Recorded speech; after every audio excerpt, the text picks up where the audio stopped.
আমাদের এই কাফেলার সম্মানিত আমিরে জামাত ডক্টর শফিকুর রহমান সহ মহানগরী নেতৃবৃন্দ আমরা কয়েকবার হসপিটালে যাওয়ার সুযোগ হয়েছে, চেষ্টা করেছি আমরা তাদের পাশে দাঁড়াবার জন্য, তাদের সহানুভূতি জানানোর জন্য, চিকিৎসার পাশে কিছু সহযোগিতা নিয়ে তাদের পাশে হাত বাড়ানোর জন্য।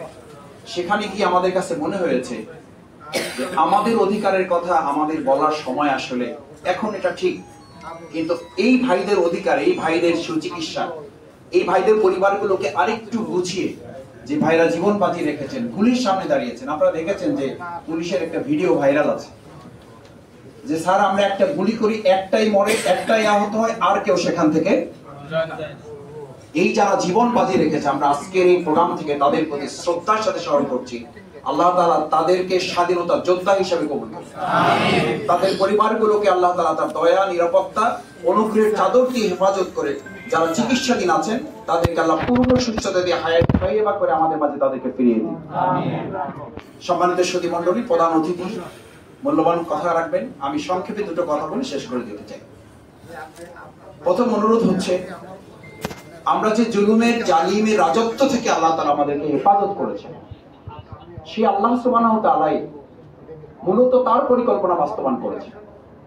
এখানে একজন লোক বুকে হাত দিয়ে এটা বলতে পারবেন না যে 5 তারিখ সকাল 10টা, 11টা, 11:30, 12টা পর্যন্ত আমরা কেউ নিশ্চিত ছিলাম না যে ওই দিনের সমস্ত সিচুয়েশন চেঞ্জ করে আল্লাহ তাআলা এরকম একটা পরিকল্পনা বাস্তবায়ন করবেন।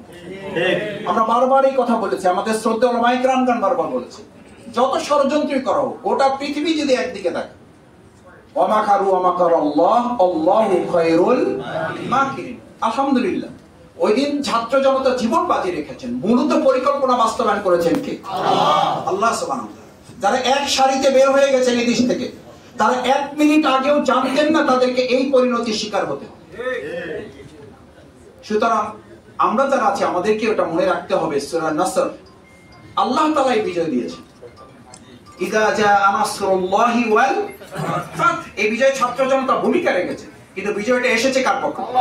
আল্লাহর পক্ষে। সেই আল্লাহ তাআলা আমাদেরকে কিন্তু নির্দেশনা দিয়েছেন, তিনি আমাদেরকে নীতিমালাটা বুঝিয়ে দিয়েছেন।